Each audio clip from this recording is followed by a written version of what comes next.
الله الرحمن الرحیم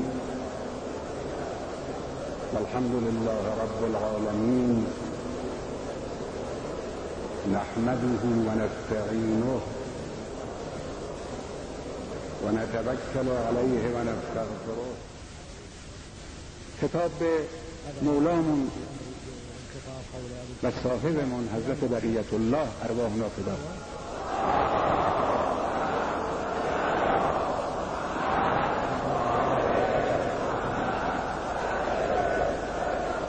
ای سید ما، ای مولای ما آنچه باید بکنیم انجام میدیم، آنچه باید گفت هم گفتیم و خواهیم گفت. من جان ناقابلی دارم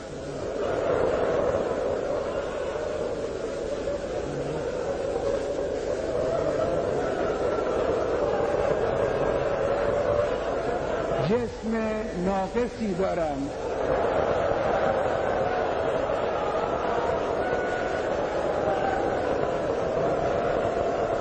اندک آبرویی هم دارم که این رو هم خود شما به ما دادید.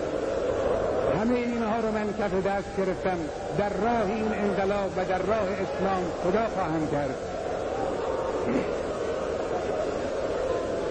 اینها هم نثار شما باشه.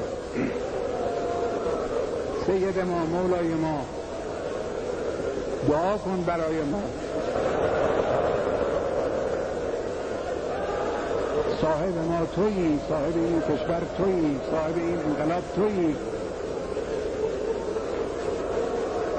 پشتیبان ما شما هستید. ما این راه رو ادامه خواهیم داد، با قدرت هم ادامه خواهیم داد. در این راه ما رو با دعای خود، با حمایت خود، با توجه خود پشتیبانی بفرما. بسم الله الرحمن الرحیم.